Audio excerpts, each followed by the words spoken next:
Boa noite. Faltando menos de 5 dias para o segundo turno das eleições, o Tribunal Superior Eleitoral ganhou hoje a possibilidade de manter vigilância total e poder total contra a fake news. O Supremo Tribunal Federal formou maioria para manter a resolução que amplia os poderes da Corte Eleitoral no combate a informações falsas que nessa reta final podem trazer prejuízos enormes para os dois lados dessa disputa. O Procurador-Geral da República, Augusto Aras, tentou barrar a resolução, mas foi vencido. Eu começo com você. Eu juro que ia começar com o Caio, mas agora que eu vi a cadeira está vazia. Boa noite a todos, Yuri, Raquel e, mais uma vez, Fernão Lara Mesquita. Boa noite a vocês. Yuri, eu começo com você. Era de se esperar essa derrota? Quer dizer, é uma decisão do TSE, muitos julgaram exagerada, mas o momento é delicado, já que é uma reta final de campanha e como a gente tem visto fake news circular por aí. Verdade, Márcio, mas era mais ou menos o esperado, sem dúvida. Boa noite para você. Boa noite. Fernão, Raquel, boa noite por estar com a gente. Caio Junqueira daqui a pouquinho aparece, só que hoje é ele que está ali no que a gente chama de queijo. Ali é verdade, é isso, me desculpa. Na presença virtual, está ali, olha lá. Para variar, eu fazendo spoiler contigo, Márcio.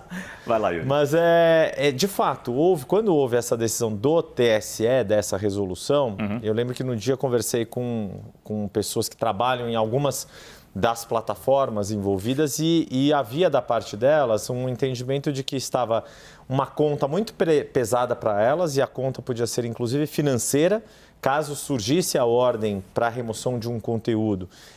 Mas é importante a gente deixar claro, conteúdo só que já são alvo de alguma decisão anterior, ou seja... Comprovadamente já houve uma condenação. Exato, é quase uma reincidência de quem faz a divulgação, a disseminação desse tipo de conteúdo. Mas a multa pecuniária, ou seja, dinheiro para ser pago, estava previsto, ali está previsto, porque essa resolução está em vigor, para as plataformas. A queixa das plataformas era muito mais, ok, entendemos a situação, não é usual, principalmente para plataformas que têm sede nos Estados Unidos, onde o respeito à emenda da liberdade de expressão é secular, é histórico, né? Mais de séculos, mas achavam que era necessário ter também um gesto mais direto em direção às campanhas, porque as campanhas muitas vezes estavam promovendo esse tipo de conteúdo. E aí, de fato, no dia seguinte, a gente teve aquela reunião em que houve uma tentativa do TSE de serenar os ânimos entre as campanhas de Lula e Bolsonaro, principalmente no que diz respeito ao direito de resposta, e não houve muito sucesso.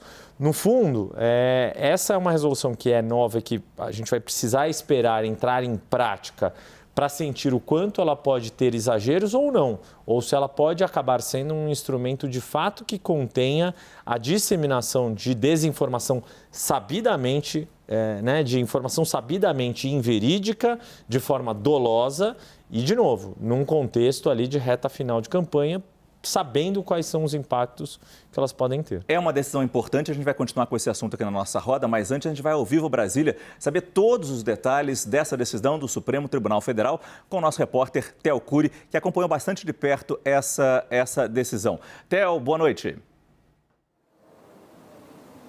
Oi, Márcio, boa noite para você, uma ótima noite para quem nos acompanha. Estou só aqui checando, segue ainda esse placar. 8 votos para manter a decisão de Luiz Edson Fachin, que no final de semana rejeitou um pedido feito pelo Procurador-Geral da República, Augusto Aras, de tornar essa resolução do Tribunal Superior Eleitoral ilegal e inconstitucional. Para a gente fazer, então, uma retrospectiva. Na quinta-feira, por unanimidade, ou seja, todos os ministros do Tribunal Superior Eleitoral votaram para aprovar uma proposta do ministro Alexandre de Moraes, uma proposta que aumenta os poderes do Tribunal Superior Eleitoral no combate à proliferação de notícias falsas. É uma resolução, é uma norma que foi aprovada por unanimidade pelo TSE e que acelera a retirada de conteúdos do ar que são fraudulentos, que são mentirosos, principalmente nessa reta final, mirando o segundo turno das eleições. Entre outras coisas, essa proposta prevê que o presidente do Tribunal Superior Eleitoral possa, sem ser provocado, seja pelo Ministério Público,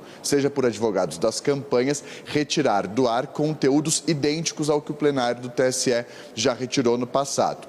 Na sexta-feira, isso foi aprovado na quinta. Na sexta-feira, o Procurador-Geral da República, Augusto Aras, apresentou uma ação pedindo que o TSE declarasse a medida inconstitucional e ilegal. Entre outras coisas, em linhas gerais, Augusto Aras disse que havia censura prévia nessa norma do TSE, que não havia a participação do Ministério Público Eleitoral no processo e que essa seria uma atribuição não do TSE, mas do Congresso Nacional de editar esse tipo de resolução. No sábado, Luiz Edson Fachin, ministro do Supremo, que até agosto presidiu o TSE e relator dessa ação lá no Supremo Tribunal Federal, rejeitou o pedido de Augusto Aras. Em linha geral, disse que não há censura prévia, que o TSE não usurpou a atribuição que seria do Poder Legislativo, como sugeriu Augusto Aras, e que o TSE agiu dentro do quadrado dele. Esse foi, em linhas gerais, em resumo, a decisão do ministro Luiz Edson Fachin. No próprio sábado, ele liberou esse caso para julgamento. Então, o que a gente está vendo hoje, agora, no início da noite, é um julgamento para referendar, para confirmar ou não a decisão de Luiz Edson Fachin. E até o momento, 8 ministros votaram para manter a validade da resolução do TSE, rejeitando o pedido feito pelo Procurador-Geral da República, Augusto Aras, que pediu essa ação, viu ela sendo rejeitada e agora sendo referendada pelo plenário do Supremo Tribunal Federal e, no meio do caminho, também apresentou um recurso, ou seja, reforçando o entendimento da Procuradoria-Geral da República que essa resolução do TSE é ilegal, é inconstitucional e precisaria ser derrubada. Esse recurso, no entanto, ainda não foi analisado pelos ministros do Supremo. Isso deve ser analisado nos próximos dias. Primeiro vai acabar esse julgamento, termina hoje às 11h59 da noite. Falta ainda o voto de outros 3 ministros, inclusive André Mendonça, são os ministros André Mendonça, Nunes Marques e Rosa Weber, presidente do Supremo Tribunal Federal. Somente depois que Luiz Edson Fachin vai analisar esse recurso da Procuradoria-Geral da República e, num primeiro momento, como é praxe, deve ouvir o TSE e aí sim tomar uma decisão. Fato é que, nesse momento, o Supremo Tribunal Federal, por 8 votos, mantendo a validade e o vigor dessa resolução do TSE que busca endurecer o combate às fake news e reduzir o tempo em que essas notícias falsas vão se proliferando nas redes sociais. Para a gente lembrar, além de aumentar os poderes do presidente do TSE, reduz de 24 horas para 2 horas o prazo para exclusão de conteúdos falsos e fraudulentos e mentirosos das redes sociais nessa reta final para o segundo turno. Eu volto com você. Muito obrigado, Theo Cury, que falou com a gente ao vivo de Brasília. E desculpa se a gente cortou a análise aqui no meio, mas era importante ter a visão do Theo, que nos trouxe, por exemplo, a fala de Augusto Aras, o que ele defendia para tentar derrubar ou pelo menos amenizar essa decisão do TSE. Mas a agilidade é fundamental nesse momento, né, Raquel? Márcio, a gente já esperava essa reação, na verdade, do STF, essa ampla maioria dos ministros referendando a decisão do ministro Edson Fachin, principalmente depois dos acontecimentos no final de semana, das agressões do Roberto Jefferson, a ministra Carmen Lúcia, e depois de todo aquele embate, a violência dele ali atirando nos policiais, porque o que aconteceu no final de semana deu força para uma das teses jurídicas que estão circulando em torno dessa questão. Porque hoje a gente tem uma discussão que, quando você conversa amplamente com juristas, a gente vai precisar de tempo, e aí eu digo alguns anos, para a gente entender o que vai prevalecer. Nós temos, de um lado, um argumento de que o discurso de ódio, a propagação do discurso de ódio está afrontando e ameaçando a democracia, e aí as atitudes do Roberto Jefferson dão uma espécie de corpo, de cara, de imagem para isso e reforçam esse discurso. E do outro lado, você tem os argumentos de que a decisão do STF, ela está agindo contra o princípio da anualidade, que determina que as leis só podem ser mudadas um ano antes, a própria lei eleitoral, e essa questão do ministro Alexandre de Moraes poder decidir ali meio que, tudo bem, é só o que for exatamente igual, mas como disse o New York Times, fica parecendo que está tudo na mão de um homem só. como disse o Yuri, a gente vai ter que esperar isso funcionar para a gente ver exatamente como que isso vai ser aplicado. Então, a gente tem duas visões sobre esse tema e os acontecimentos do final de semana, elas reforçam a outra visão e, claro, despertam um espírito de corpo ali dentro do Supremo Tribunal Federal. Ontem mesmo a gente teve uma carta dos subprocuradores da República, tirando o Augusto Aras, mas a grande maioria deles estavam ali de solidariedade à ministra Carmen Lúcia. Então, era amplamente esperado que isso fosse acontecer. Ainda faltam os votos, né, pelo que o Theo falou, do ministro André Mendonça, do ministro Cássio Nunes Marques, ambos indicados por Bolsonaro, e de Rosa Weber, mas o placar já não muda mais. Porque eu queria destacar com vocês esse número, Fernão, principalmente com você, de 2020, da eleição de 2020 para 2022, houve um salto, segundo o TSE, de 1.600%. Não é 16 nem 160, 1.600% de aumento de denúncias de mentiras circulando na internet. O TSE alega que precisa, sim, dessa agilidade para tentar, no mínimo, minimizar esse impacto numa eleição, ainda mais numa reta final de campanha. Eu acho que isso aí é consequência da criação de um mercado, tá certo? Você sinaliza para os candidatos que quem denunciar como mentirosa alguma coisa pode ficar com o dono dos minutos do outro. Então, vai dar uma corrida para essa mina, né, de falcatruas possíveis, né? Então, essa coisa, eu discordo que o episódio do Roberto Jefferson tem alguma coisa a ver com essa votação. Acho que, de qualquer jeito, essa votação seria a que foi, porque repete um processo que já está mapeado. Quer dizer, o cara com o chapéu, a mesma pessoa com o chapéu de presidente do Supremo Tribunal Eleitoral, baixa um decreto monocrático, dizendo que agora as fake news vão ser coibidas em 2 minutos e com multa de não sei quanto por minuto, papai e tal, né? Em seguida, o próprio cara, com o seu outro chapéu de Supremo Tribunal, convoca uma votação onde o Pleno endossa essa lei, que na origem já era antidemocrática, inconstitucional. Porque se você ler o primeiro capítulo... Mas mesmo para se combater uma fake news, uma informação que já foi condenada pelo próprio tribunal? Sim, principalmente se for essas coisas. O que eles chamam de informação sabidamente inverídica? É qualquer dado sabidamente verídico da biografia do Lula, por exemplo, né? Nem imaginava que fosse pegar esse exemplo. Mas é claro que é, né? Não pode chamar ele de corrupto, não pode dizer que ele roubou o país, não pode dizer que ele foi processado por isso, que ele foi condenado por 3 instâncias do judiciário, 9 juízes diferentes, passou todo o devido processo, foi preso, não pode dizer nada disso, né? Isso, né, é que são as coisas sabidamente inverídicas, né? Então, eles formulam isso com esse tipo de palavreado, né, endossam a sua própria medida autocrática, monocrática e inconstitucional que viola o primeiro preceito da Constituição, que diz: todo o poder emana do povo, que será exercido pelos seus representantes eleitos no Congresso, ponto. Né? Em nenhum momento, como diz a ministra que foi xingada pelo Carmen Lúcia, né? Em nenhum momento o poder pode emanar do Supremo Tribunal Federal, que não é eleito. Esse né? ponto que o Fernão traz é exatamente o que o Procurador-Geral Augusto Aras trouxe. Quer dizer, se temos o Congresso, porque o TSE teria que legislar sobre isso. Queria ouvir a sua visão, Felipe. E boa noite. Você que está na cadeira do Caio hoje, né? Daí a minha boa confusão. Noite, Caio está ali rindo, mas ele está participando hoje também. Sempre muito bom estar aqui com todos vocês. Eu volto para aquele meu ponto em todos esses assuntos, que as coisas no Brasil são sempre feitas em cima da hora e isso gera muito mais ruído do que se elas tivessem sido feitas previamente. O Luiz Edson Fachin argumentou que era competência da Justiça Eleitoral tomar esse tipo de decisão, fazer esse tipo de ajuste, mesmo que nessa fase final.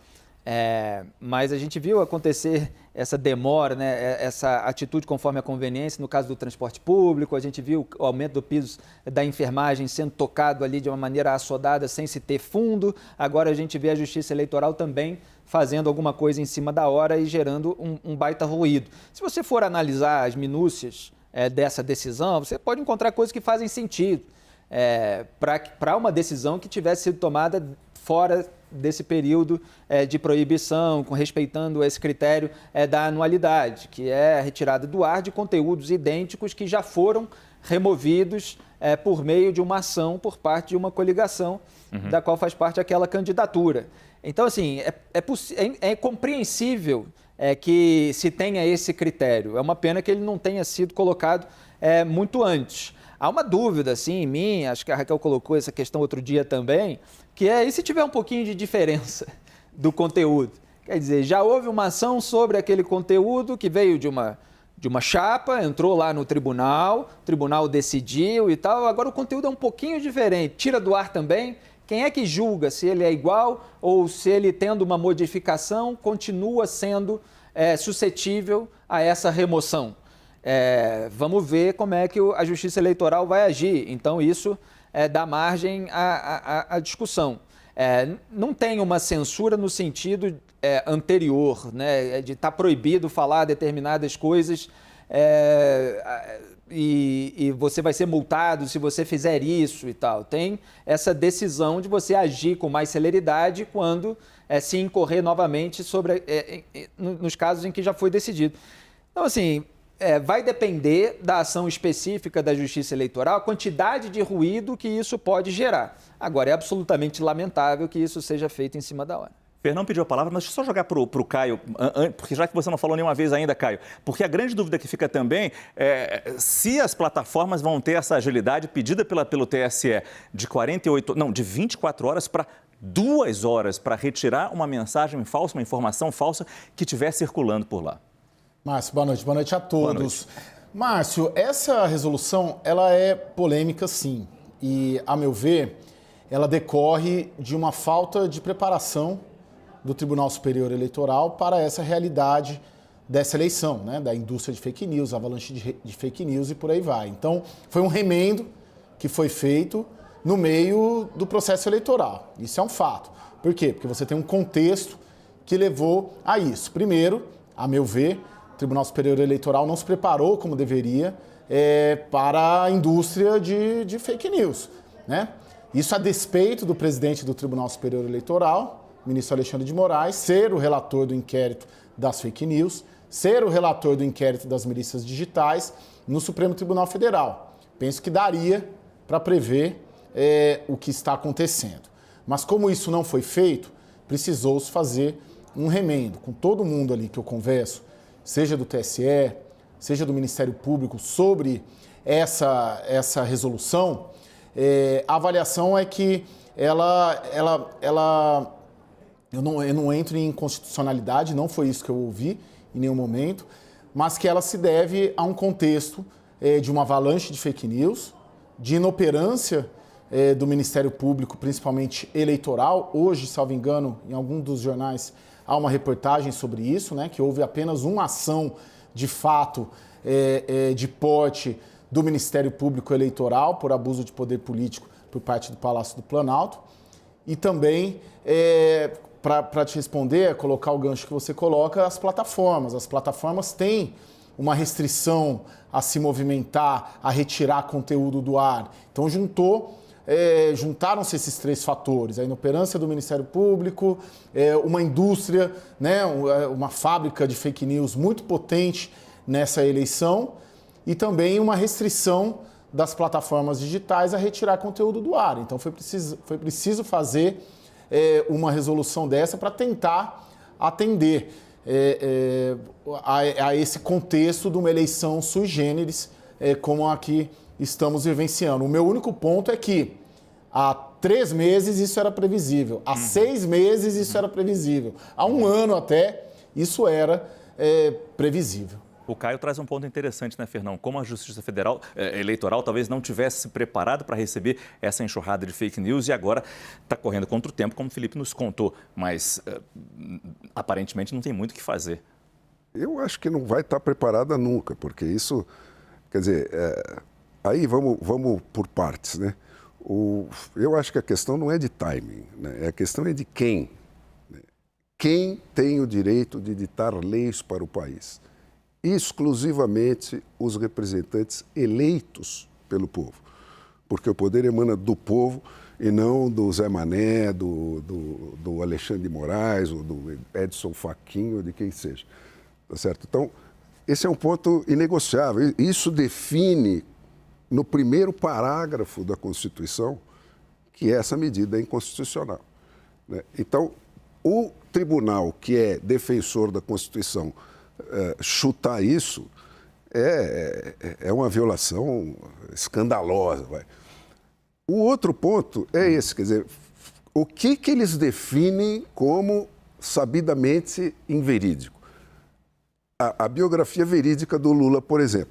Então, dessas 160 medidas que eles aceitaram como impugnadas da campanha do Bolsonaro, 160 inserções que eles transpuseram para o Lula, quantas se referem aos dados da biografia verídica do Lula?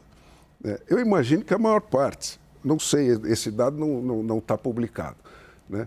Mas quando você vê que o tribunal está caçando o quê? Não é o fake news de qualquer cara que está na rede. Né? São os fake news supostamente introduzidos nas campanhas. Né? 160, os anúncios que eu vejo do Lula, tal, pode ser aí, sei lá, tinha um que falava do canibal, o outro que falava... Isso sim é obviamente inverídico, né? Esse tipo de coisa, de parte a parte. Agora, quantas desse tipo de mentira teve nas campanhas oficiais do Bolsonaro para dar 160 transferidas para o outro e quantas incluíam menções à biografia verídica do Lula? É isso que vira, cara. Quando você passa em cima da lei e dá para um indivíduo o poder de fazer isso, né, isso está indo num crescente no Brasil que está fazendo o quê? Você tem uma nítida diferença entre os membros do Supremo Tribunal. Né? Você tem dois que são ativistas, né? Chutam o balde todo dia. Né? Você tem os outros 3 ou 4 ali que são ministros orgânicos, no sentido gramsciano da coisa. Acompanham sempre na mesma linha.